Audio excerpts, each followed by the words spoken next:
We may have missed a week in terms of an episode. Yes. There was a good reason for that. I happened to get sick. Chris is just over here nodding. And I think a big part of that is because she's seeing me also in a bow tie for the first time. For those of you that so are just confused. listening. Right. I missed time. I show up wearing a bow tie. So what are we going to talk about this week? Burnout. Yeah, because that may have been an issue. Stay tuned. She's the CEO.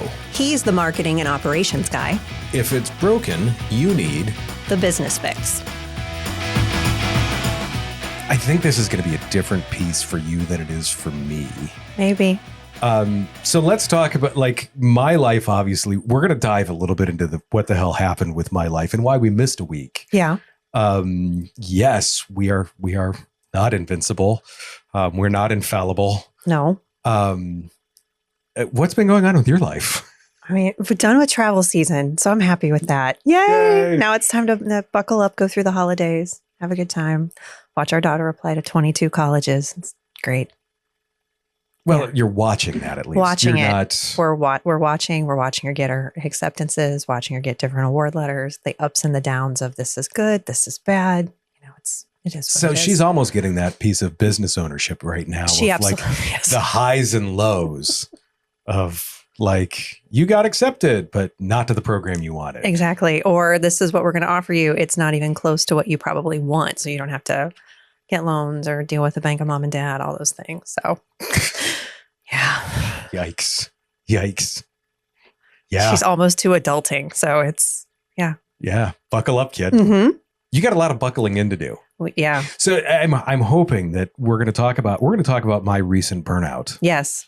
And I'm hoping this is a good reminder for you not to go down the same path that I have recently gone down. Oh, I think every time I watch someone crash and burn, I remind myself, don't do that again. Because I've done it before. I know you have. And that's why we're going to talk about it in the way we're going to talk about it today. Because when we talk about burnout, we are going to talk about you from a personal standpoint in how to prevent it. Mm-hmm. We're going to talk about pajama day. Yes. I'm hoping we talk about pajama day because you've mentioned that. Mm-hmm. You've mentioned that even recently. Yes.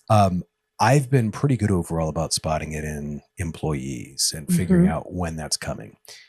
Can't figure it out my damn self. It's always easier to fix other people than yourself, though. Always. Yeah, no, I'm so good at that. For me, the story for me is obviously October's busy month for us. We've got a number of big projects that come due like right at the 1st of November. 10,000 Small Businesses Summit in DC just happened. Yep.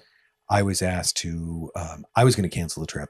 I was asked to possibly introduce a speaker, which was like, holy cow, this is big. This is the largest gathering of small businesses in DC ever. Yes. Huge. It's a big deal. Right. So I'm thinking of canceling the trip and they're like, hey, would you want to do the thing? And me being the attention whore that I am like, yes. And of course I see the opportunity. Absolutely. So I say yes. And then I end up basically speaking on in a breakout session. They called me a panelist. It was a panel of one. I was the panel, but about AI and automation in the business. So awesome. Yeah.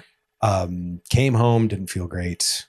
That spiraled down quickly until I ended up in the ER.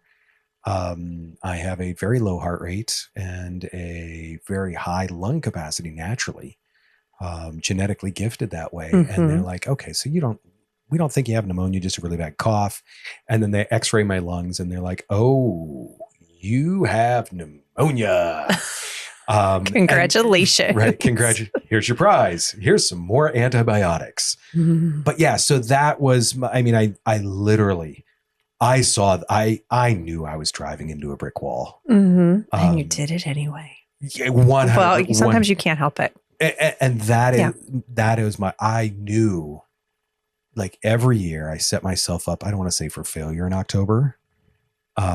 But I set myself up on like, we can do this. We can do this. We can do this. We can do this. And then that one thing gets added. Yeah. And suddenly, it's Jenga. You pull that one brick out of the bottom and suddenly the fan needs a pressure washing. So yeah, that is the big piece about that. This to me, I mean, I've never experienced burnout this hard. And it's funny, just the look on your face is like, oh, freaking amateur. I know that's exactly what's going right through your head. You amateur, come on, step it up. No, that's not what I'm saying. I'm just like, No, wow, that's not bad. I know. And I mean, I've burnt out in other ways, but I'm pretty good about realizing where that step is. And I would equate it to some of the athletic things that I've done where I'm like, oh, I know if you step over that line, it goes downhill really quickly. So to kind of traverse that line, okay. It, to me, this was not obviously just about feeling tired. I ended up you're legit sick at the hospital. And it wasn't just like, they don't feel good. They're like, no, you got issues, boy. Yeah. They put you in timeout. Right. Medical professionals told me I have issues. This is physical, not mental. We already know the mental piece to that. For you. Yeah. You've been at burnout. A lot. Yeah. Multiple times. A few times. A few times. I mean, sometimes you got to slam your hand in the door a few times. You do. You're like, oh, that hurts. You've managed. You now have pajama days. We talked about that. Like, you're like, this is a pajama weekend. Yes. I'm doing nothing. Nothing is opening. As business owners, and this is the tough thing, we are like, I feel responsible for everyone that works for me. Yeah. In many cases, I feel less responsible for myself than I do my employees and what they're doing, which is a tough thing. How do you look to realize that, okay, what are you looking for when it comes to burnout? What's some of the telltale signs that like a business is thriving, but like the owner is running on fumes? Because like to me, I was like a 15-year-old Hyundai with 200,000. Every light on the dashboard was on, the check engine light, the low oil, the overheating, all those lights were on. And I'm like, screw it, keep driving. We'll just drive home. Right. We'll make it. We'll make it home. So give me your take on the big picture here. Like, what are some of these warning signs and how not to step off that cliff? Yeah. So few things. So you got when thriving looks like withering, because that's the other part is sometimes people think like, oh, everything's going great for you. And like on the inside, you are just dying. Yes. Yes, absolutely. So the first thing I would say is that emotional numbness doesn't scream, it whispers. So burnout oftentimes whispers to you first. And if you miss those warning signs, like the first check engine light, and you're like, it'll turn off. Little tape over it. It's no big deal. So you've got to pay attention to those things. So a few things that can kind of give you that indication: detachment from wins. You're like, yeah, that was good, but we got more stuff to do. Or it was good, but it wasn't good enough. So detachment from it. Like you don't celebrate. Another one's for me, it's snapping over small stuff. So you've seen the memes of the person that's trying to throw the garbage can and he gets stuck and then he just starts banging and then he rips the mailbox and throws everything. I mean, so there's that. Scheduling yourself into oblivion, meaning I don't want to have to think about some of the things that I'm dealing with. So instead, I'll just burn myself out by overscheduling myself. So that's those things. So detachment from your wins, snapping over small stuff, scheduling yourself into oblivion, that's burnout wearing a productivity badge. I am going to continue. I was going to say, do you feel seen? Yes and no on some of that. Okay. I'll revisit some of this in a minute, but yes, I like it. Yeah. Some other things for me, tears for inconvenience is a good telltale sign that there's something going on with me. Everything's going great and I'm in tears in my office over something really small. I have burnout or I'm getting close to it. Another one is when I start losing things, like if I lose like the major credit card or debit card that I run my life with, that's a telltale sign that I'm reaching burnout because I've my mind is moving too fast and I can't figure things out. Another one that I would say is when I say something isn't awful, if you hear me say, oh, that's not awful, like more than 2 times in a day, that's a telltale sign because I'm starting to just tell myself I can keep doing it. It's not awful. It's fine. I'm not going to die. And then there's always the physical symptoms of burnout. These ones are probably a little bit easier. Headaches, caffeine consumption. My caffeine consumption goes way up if I'm drinking caffeine after 5 o'clock in the afternoon. It's not that time, Josh. I can still have this. Leave me alone. Um, don't go there. The eye twitch, I know for me, like overtired, like not getting enough sleep, burning candle at both ends. I get a twitch in my eye, or I just need to lay my head down. That like thought, like when you're in a Zoom meeting or you're in any type of meeting, you're like, if I just put my head down, if I close my eyes really slowly, like there's moments. Those are those. If you're doing a lot of those things in tandem, you're getting close to burnout. If I can't wait for the weekend to get all this other stuff done, that's another one. It's funny as you go through these. What's really interesting about this, and this is something that I kind of want to like dive into a little bit. Emotional numbness. Yeah. You know me well enough to know I'm amped up about everything, but I don't get emotional about many things. So that one, it's one of those things where like, if I'm kind of emotionally numb, no matter what, all the time anyway, then that one's not going to be a good telltale sign for you. Right. And it's so funny though, because there's a few of those, like detachment from the wins. I don't win well. Something isn't awful. Okay. The physical signs for me were the ones that really crept up. I no longer looked forward to working out in the morning. I missed like a week's worth of workouts. And I mean, I'm religious about that. Yep. That is my time. That is my thing. I started not looking forward to, I started looking forward to after the busy period. Yeah. But not any things. It was just after the busy period. There wasn't like, hey, we've got a trip or we've got something coming on. It's just get me the hell out of the woods. So those were the things that for me were the bigger markers. It's interesting. And to me, it's the how it looks different. Yeah. Burnout looks different from almost everybody. They're all different. Oh, I'm sure. Yeah. It's for me though, I love how this is I wasn't even thinking of these things until you mentioned them. Like the tears for inconvenience. Not much of a crier. No. I didn't think you'd expect me. No, I wouldn't expect you to. And I'm not generally either. But if that happens, you know. Yeah. It's time. If I'm laying in my office on the floor in tears, okay. Yeah. We might need to take a break. Yeah. No, that definitely sounds like that. Holy cow. It like I said, it's just that it's those differences, those vast differences. But to me, the physical signs are what really I knew it. Like I said, head straight for that brick wall. As we get more successful. Yeah. That drive's addictive. It does. You see a little bit of a success and you're like, oh, I can keep doing this. Right. If I made $10 doing this, if I do it twice, I'll make $20. Yes. And it's never usually the case. But so speak to that success and management of that. Like, how do you look at that? Yeah, I think for one, it's knowing that the higher you climb, the bigger you get, the more success you have, the more it's about managing your energy than it is about doing all the things, because you're working on building a system, you're working on delegating. It's about really building the toolbox that you have in your resilient operating system so that you can do other things, because, rest is a leadership skill. I know you may not think it is. But it is. I'm not David Goggins, but in the same sense, and as entrepreneurs, we do that. We do that because we just think I have to stay busy. My worth is tied to this. And the other part, and I would say this is something that's really important, is I used to think that taking time off meant that I was letting people down, meaning like I have to be superwoman. And because of that, because I felt like I had to do all of those things, let's see, I've had horrific physical injuries because I wasn't paying attention when I was supposed to be paying attention. I almost burnt my house down.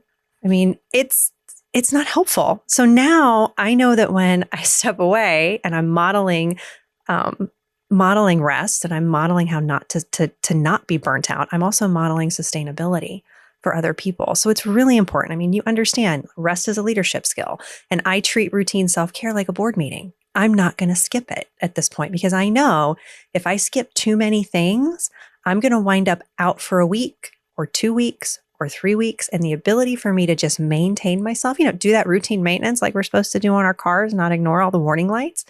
It's important. So the things in resilient operating system we talk about, mindset, building our interpersonal effectiveness, having a what else that drives us beyond what we do day to day. I think it's really important. I think if you have a routine, it's great. I don't think you should live and die by your routine completely. You've got to give yourself some flexibility. And I know that sometimes we have disagreements on professional development, but for me, professional development is another way to energy manage because you're getting new tools, new resources. You're also forcing yourself out of your business. So other people have to do some of that work for you. I mean, It's a source of frustration for I me. would say it can be, but you can't lead well when you're running on fumes. No, you can't. cannot. And your resilience isn't in how much you do. It's really in how well you recover from things. So pajama days, delegation, going to therapy occasionally, having a clear what else, learning how to model the behavior that you probably should have in someone who rests. That's really my recipe for now. I love the rest as a leadership skill. It is. And it's funny because it is that thing that we need to work on and we need to be intentional about. Mm-hmm. We are always asking people that work for us, that work around us, to be intentional about things. Yes. Do the right thing at the right time, make sure you're thinking about it, all this other thing. And then we don't do that ourselves. The difficult piece to that is at 5 o'clock, most of them, they're like, okay, they can go home and not think about it. Yeah. Whereas for us, we have to be intentional about clearing that out of our head. Yes. To be like, okay, let's actually do something else. Let's go. Yeah. Let's do the other things. Oh, 100%. Yeah. 100%. I also like the routine self-care, like a board meeting. That's a great way. It's not negotiable. And it just has to be scheduled. Because once again, like if you look at my calendar, if there's an empty spot, sure, I'll fill it. Exactly. Totally. And I have clear parameters around when I need to take care of myself and when not. And I think we had very similar situations while you were trying to, like, you were sick. And in denial, I identified that I was going to have an issue and I wiped my calendar. I messaged you and I'm like, not doing anything for the next 3 days. I know. And it was funny. I'll wholeheartedly admit, when I got that message from you, I was jealous. Because I saw I knew the shitstorm I was walking into, and I'm just marching on along like the good little soldier. And I'm like, oh, damn it. I was a bit jealous of that. Like, she and take that as a good thing. I guess so. But no, seriously, it's like you have that foresight. And it's that the thing that's tough is watching right now. And this is the thing that's always tough to see. I just recently crashed hard. I know you have also. Yeah. But most of us haven't seen that from you. And that's true. You see, they don't see me 10 years ago when I tried to burn my house down. Correct. So that is and to me, I love that because it shows there's that development, shows me, like, it gives me like hope for the future. Yeah, you can get there. I'm not going to continue to run into the brick wall. I will a few more times. I do too. You don't see it as much because I've identified. You don't run into it at a full sprint. You run into it maybe at a brisk walk. No, yes. And that was it. This was a speed bump because I had to clear my calendar for 3 days and say, and we had a major election. I had a major campaign that I was working on and advocating for. And I was like, I can't be at the polls for those 3 days. Here's why. And they're like, okay, we understand. I said, if you want me on Tuesday, I can't be there Friday, Saturday, Sunday. And they went, not a problem. And I was able to rebound, be perfectly fine. But I think also it's always easier to spot things in other people than it is to spot them in ourselves. So 100%. That's why I get to talk about it. It is. And that's why I want to transition to that, because I feel like maybe as we talk about team, maybe you'll have some additional self-reflection. Oh, I'm sure I will. I want to know how do you identify an employee on the brink of burnout? And what are those first few steps that you're doing to remedy the issue? I'm excited for this dialogue. Yeah. So the first one is like just looking at it from a pure operational piece, productivity. Yeah. You see pattern changes in it. And it may be like, hey, Monday, Tuesday, they kick ass. Wednesday, Thursday, Friday, they are completely useless, when typically they're a consistent employee. Yeah. It's not necessarily they just go straight to the toilet and hang out there. No. It's that inconsistency, and it's looking for those patterns in that. The other thing that I always like to tell people is 1 week is not a pattern. No. You need to see the 2 weeks or 3 weeks of that to realize that, okay, Monday, Tuesday, they kill it. Wednesday, Thursday, Friday, they're useless. Okay, if they do that 3 weeks in a row, there's an issue. If they do that one week, they had a bad Tuesday night. Yeah. So realize that. The other one is I've watched employees pull back. There's that increased cynicism. There's that detachment. You see the employees start to look a little bit negative on stuff. And it's not the employee that was your greatest cheerleader turning into the, it'll never work kind of person. It's just them. If they were their greatest cheerleaders, they just may not talk as much. Yeah. If they were neutral, they may have more negative things to say. They may not be as engaged. Or they may start shit with other people in the office. Yes. I've seen that. Explosive behavior that you're not used to. Right. That's very out of character for them. Correct. Or they're in your office going, I need to talk to you. You're like, oh, right. Sally did wrong. this. Right. Sally did this, or someone did this, or just to get back at them, I stirred their coffee with my finger. Mm-hmm. Something of that nature. The other one, the big obvious one, is absenteeism, withdrawal. I mean, anything like that you see. The one that's big is time padding, and it's typically ones that you see out of managers. Yeah. Where they realize, like, hey, they may start showing up earlier, staying later. And I think in the episode of Seinfeld where George left his car at the facility at the Yankee Stadium, and they're like, George has been doing amazing work. He's here before I get here, and he's here after. That's just someone presenting. Yes, it's not actual stuff getting done. If people are working harder and not getting as much done, by golly, that should be a time to ask questions. Yeah. Sloppiness, uncharacteristic errors. These are all things that, like, to me, when you start to see those things, those are signs that, and I mean, you need to look at that. Like, once again, one mistake isn't a pattern. Yeah. But you see that a few times, you have to start looking at that and start asking the questions of why. And this is why we talk about culture so much to begin with, because you have to be able to go into the people and say, hey, something's up. Not go into them and be like, dude, you suck. Yes. Because the problem is so many employees, because there's not that good supportive relationship in there ahead of time, you cannot approach them saying, hey, your productivity's down a little bit. If you have a good relationship with them, you can go in and say, hey, I noticed something's up. What do we need to do to fix this? Yeah. If you don't have the good relationship, they're going to be like, I'm going to get fired.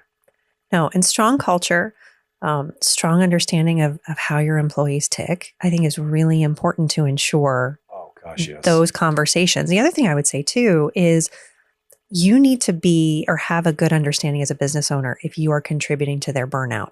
Because if you're running 7, 12-hour shifts with no breaks, no PTO, everybody's on mandatory 7s or mandatory 6s or mandatory 5s with mandatory overtime. I mean, if you're in that space, and you're like, I don't understand why no one likes it here. I don't understand why everybody's crying or everybody's angry or everybody's snapping at me. It's your fault, dummy. So, I mean, like, you've got to have some idea as to what's going on within your organization. If your team is so lean that there is no ease or capacity to handle a difficult day, you're going to burn them out over time. And it may not happen right away. Most teams, if they've got a thick culture, can handle 90 days of hard, but they can't do 180. So you've got, I mean, I would say even 90 days is really difficult. 45, manageable. I mean, anybody can do a week of really hard stuff, but you've got to give them a break. You've got to be able to have that understanding. And just because you are running and burning the candle at both ends and doing all the things that you want to do and like not having any balance, doesn't mean that you get to do that to your team members. It's dumb. Don't do it. I didn't light the candle. I threw a blowtorch at it. You did. You did. Well, we were just trying to melt the candle as a whole. I didn't need the wicks. No. One of the things that I look at for, like, how do I remedy this? The what can I take off your plate check-in is one that I like to talk about. Yeah. Like the worst question in the world is, how are you? Because everyone's going to be like, fine, great. It's good. Get out of my office. And just leave me alone. Right.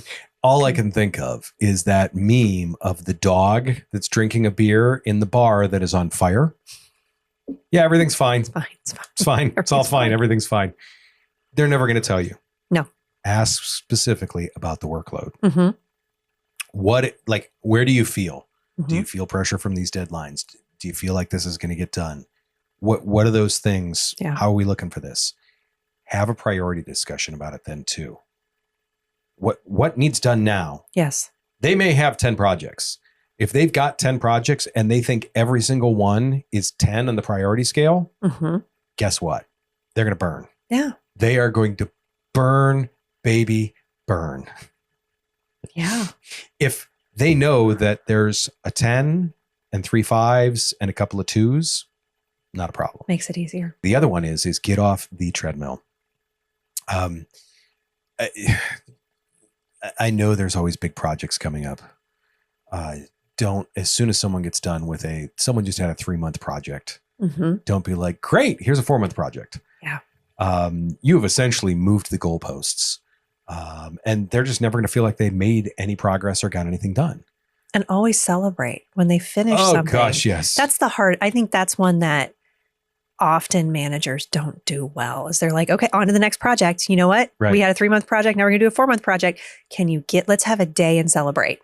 Let's have some time and let's actually do some good planning around. Now we've got a larger project because we're growing and things are going well. Let's celebrate it, as opposed to like, great, you did that. Here's the next thing. Right. That I think as business owners, we are horrible at celebrating in general. So we Congrats, you did your job. Congrats, you did your job. We all got paid. Yay, us. Right. No, you got to We celebrate. need to do that again. No, I agree. I am terrible about that. Mm-hmm. I'm horrible about that. 100%. The other one is that skill gap assessment. Yeah, that's good. There are the big thing that I see is people, just because they're good in an area doesn't mean they're good at all things in that area. Yes. And sometimes you have given something to someone that there's one small piece that is going to sink them. Mm-hmm. And that's what they get stuck on. And so take a look and go over these projects and be like, look, is there a thing that we need to like move to someone else? Yeah. And moving an hour's worth of work can totally unload someone, and it's amazing. The other one is like protect their focus and deep work. As business owners, we need to do this too. I have a great story from someone we both know, Ned Parks. Okay. He went into a factory. He's a business consultant. Mm-hmm. Went into a factory, and like he said, they talked to 120, 140 people. He goes, by the time you've talked to 9 people, you know what the problems are. Yes. And he goes, there was a section, a whole group that would literally talk at the beginning of the week and say, we're booking this week every month. We're just blocking this on our calendar so we can get stuff done. Yeah, that's a problem. Because if people are in meetings so much that they can't get their stuff done, they're going to get stressed out. Yes. And he said the funniest thing about that is he goes, I tell this to all the managers. And he goes, you see a couple of them start to jump on their computer. And then one of them he goes, about 10 minutes later, the one of them goes, shit, it's my group. Because he realized his group, he was having so many meetings with his group. Yes. Meetings aren't where you don't get anything done in meetings. No. You talk about what needs to get done, but you don't get anything done in meetings. The other thing is turn off the email, turn off the phone. Mm-hmm. If it's someone that's in an office, let them work from home. Get away from the office. If that's a distraction for them, dude, go work from home this week. Yeah. Get this thing done. If you can work better on your back porch, do it. Do it. The other one is like figure out why so many people, they get rushing these projects because the deadline isn't there. They're like, oh, I need this. We got to get this done ASAP. My ASAP and your ASAP. They're very different. They could be very different. Yeah. They could be very, very different. And I've found too, there's times where I'm like, hey, and like, we've got 3 or 4 projects that we need to get edited right away. And that's on top of the 5 or 6 that I said yesterday, we need to get edited right away. And I'm like, I just told her we need 10 podcasts edited before 3 today. So you need to define the expectations. Correct. I screwed up the priority. Yeah. I was the one that said, here's too much. Mm-hmm. And that's my screw up. And I'm the one that needs to go to the customer and say, look, I may have set this expectation a little bit high for you. Yes. I need to eat that, not my employees. Yes. So yeah, making sure that happens. The other thing is, like I said, is clarify those priorities and effort. What are the top 3 priorities? What are the top 3 things stopping people? and make sure that we want to get a good enough standard. We want to get to the standard that we need to in order to get this done, in order to get this done in a way that's going to make the customer happy. Yeah. It doesn't always need to be perfect. So make sure that they don't feel that pressure. What happens when you ignore burnout? I saw that you put putting this in here. Yeah. And as soon as I saw that the other day, I'm like, oh, I can't wait to ask Chrissy this question. Like, what is the cost of ignoring burnout? And I can see you're excited to answer this. Well, sometimes it's really even hard to manage, but I mean, and to really quantify, but staff turnover, increased errors, hospital visits. Burnout isn't just an HR issue. It's really a business risk. And Yes. when you ignore it, you're paying the price in turnover and disengagement and preventable errors. And again, yes, actual hospital visits. If burnout has created such a stressful environment on your body, you wind up in the hospital because you ignore all the warning signs. Think about that. I have watched high performers in an organization and business owners and myself. We go from MVP to out of the office with anxiety. And it's rarely like about the workload. I couldn't open my laptop. No. I laid in bed, and for me to not even for me to ignore my email. Ugh. When you text me, you're like, I'm sick. I'm not going to be available. I was like, oh my God, he's dying. Right. This is bad. Right. You knew it. You knew I didn't just have the sniffles. Yeah. Yeah. And I think that for some people with burnout, the struggle with them, it's not when they're out. It's also that weight of not being seen, heard, or supported. So that can really cause some additional problems when it comes to recovery from burnout. Is that can they handle that piece? It's funny you say that, because I have had a tough time coming back from this. Yeah. To say, okay, because I'm like, now I'm behind and I need to catch up. Yes. And so what is that fine line that I need to walk to make sure that I don't put myself right back under? Yeah. And I've had to be very intentional. Like last night I went home and I'm like, I am tired. And we literally sat on the couch, watched Seinfeld. Mm-hmm. And at 8:00, I'm like, I'm going to bed. Yes. And I surfed Instagram. Just made sure Instagram was the only app that I was going to, and it was just, it's dumb motorcycle stuff and horrific comedy, are the things that I'm going to watch. But that I'm like, I have to check out. You do. You have to let yourself rest. You have to let yourself recover. And I will tell you, I have come back from burnout. I'm like, I've recovered from my burnout, and I should have probably taken a week or 2 weeks off. And because I came back too early, that I'm out for another 2-3 weeks because I came back too hard. The other piece to that I want to talk about with that too, mm-hmm. is that productivity piece. Yeah. Because I am trying to come back and and then it was funny the other night. I'm like, okay, I got shit to do. I got to get stuff caught up. And suddenly I notice I'm like fiddling with settings on something, or I'm like, this is not productive. You're still burnt out. I'm like, why the hell am I doing this? I ordered some nice shirts on eBay, Good job. But yeah. And I'm like, but I'm still sitting in my office in front of the computer working, even though it's zero productivity. Yeah. And it's making sure that I'm intentional about like, if I'm going to be in that situation, and if I'm not going to be, I need to get the hell out of there. Yeah. Like, why does culture make it easier to spot when, for lack of a better term, shit's about to hit the fan? So culture is what gives you an early warning system. So if people don't feel like they can be safe being real, they're not going to say they're drowning. So culture really allows you to have that early warning system, so that instead they're just going to start missing deadlines and they're going to make costly mistakes. So it's really, it's that telltale sign when you've got a good, thick culture and you've got people that feel safe to be able to speak up and say, hey, you gave me 6 projects. I can only really handle 4 right now. Or you gave me 10 projects. Our software can only process 8 of these in the amount of time that you need them to be done by, as opposed to that person just being like, they're never going to help me, or I give up, or just walk out. It's really important. And those are the things when you can foster that communication and you can have those conversations, it really helps you. I mean, especially when things get tough, when pressure gets hard, because then your team's able to spot those issues. And sometimes too, your team is able to spot when you're on the edge of burnout. I mean, I have team members now that will just flat out come to me and say, we're concerned about you. And I'm like, they're not even close to where my line is. I'm like, okay, Sure. it's great. No, that's great. It is. That truly is. It's funny for me because, like I said, you see it in the people. Mm-hmm. You just know when that healthy culture gives you that visibility. Yeah. Where you can start to see it. The next piece that we're going to kind of discuss here is one that I truly, and this is my favorite part about it because it's kind of nuanced. Yeah. It's that difference between helping a burnt out employee and enabling poor performance. And to me, very simple. If it's a performance change, yes, that's the sign of burnout.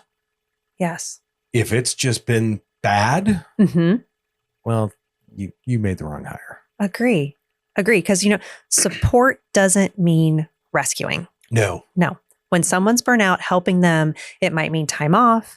It might mean clarifying the expectations. It might be coaching. It is not ignoring accountability. Accountability is still there. There's still an expectation around what the work performance should be. But there are moments where you can go, this is, again, not the normal performance that we see from this person. What's going on?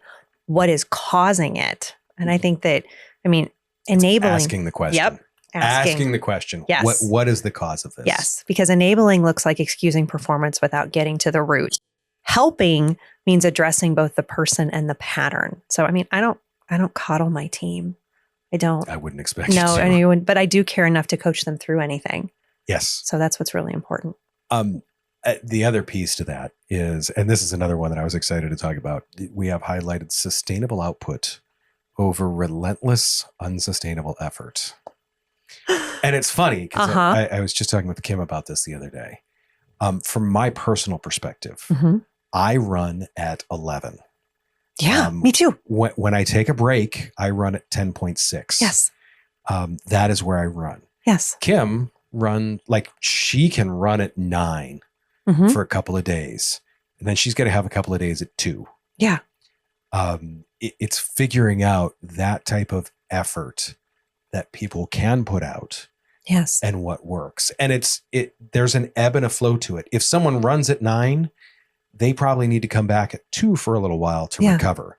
If you put them in a 5, well, they can run at 5 all day long and never look back. Mm-hmm. But you've got to find that balance. And what's tough for us, you already know where I'm going with this. Mm-hmm. 11 is just 11 is normal. Right. 11 is the low end. When people are like, how do you get all this stuff done? And there's times where I look at people, I don't know how you don't get anything done. It's because, okay, here, this is the assessment train. Okay. I want to go woo-woo. Manifesting generator, achiever relator on the Strengths Finder code. And Colby, I am an 8-8, which means high fact finder, high follow through, which means I can do probably twice the amount of work of the normal person. And that's not ego. It's just how I'm wired. Yeah. So there's some wires crossed. There are. And I'm totally willing to own that. And that's one of the things that when I have new team members, when we onboard people, I give them a lot of this information, say, look, this is who I am.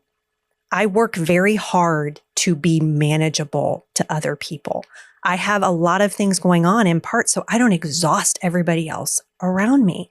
And I think that as a leader, it's really important for you to understand where your burnout edge is.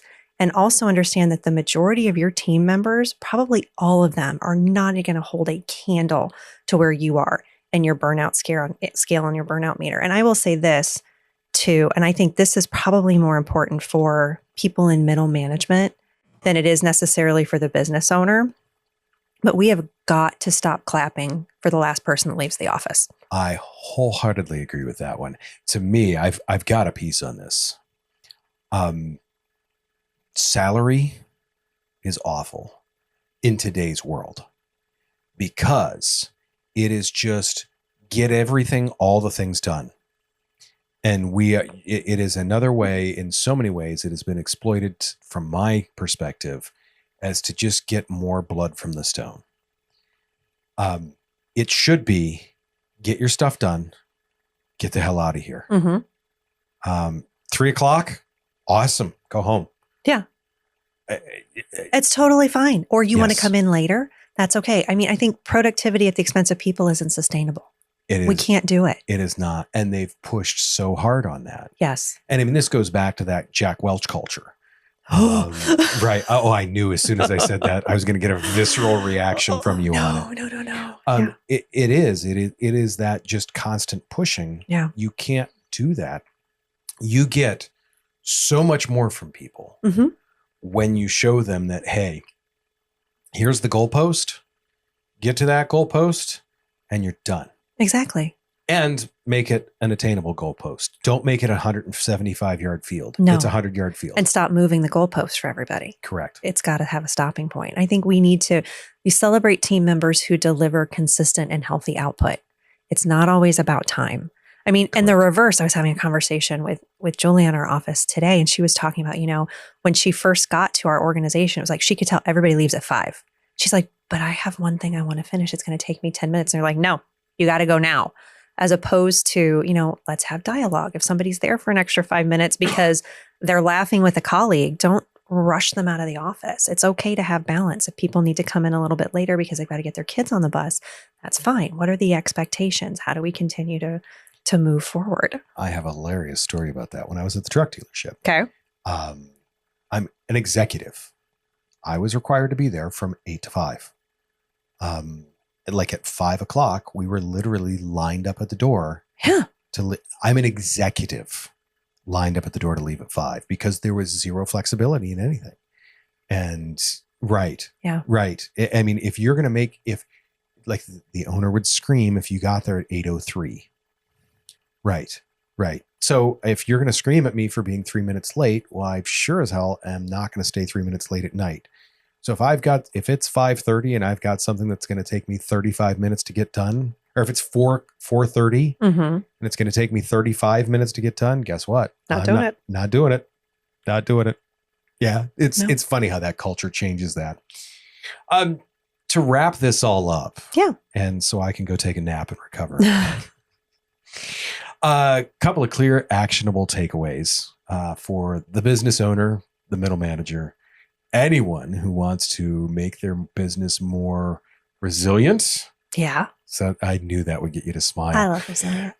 It is resilient, sustainable. Mm-hmm. The first one I'm going to say is patterns. Look for patterns in people. If you see a pattern change, something has changed. One time is not a pattern. Look for patterns. Yeah. I would say audit your scope. For yourself, your key employees.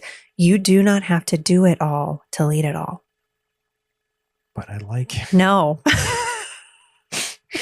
Define done. What is done? It doesn't, I mean, there's times where it's just a checkbox, great. But if it's writing something, if it's something creative, make sure that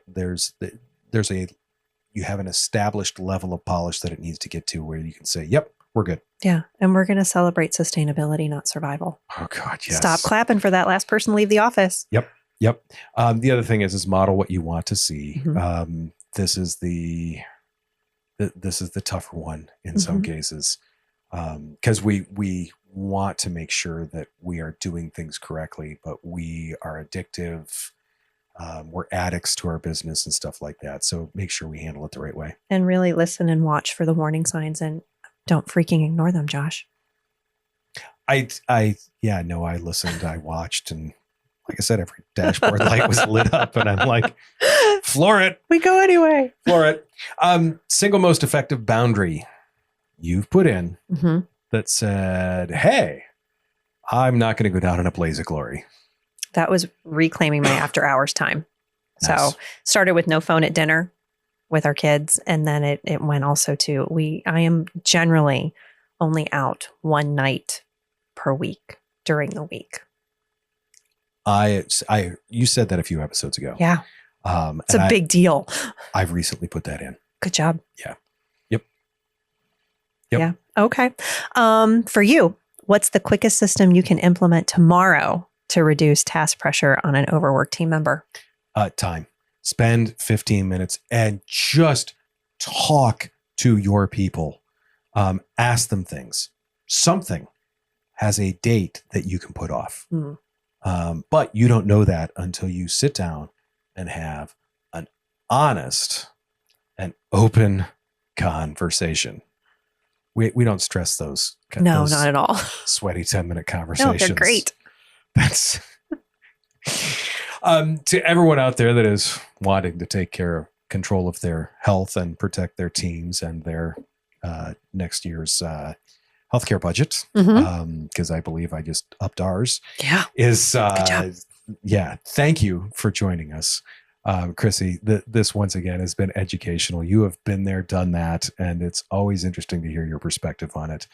For those of you that want more resources, businessfixpodcast.com. Make sure to follow us on all the social medias at The Business Fix.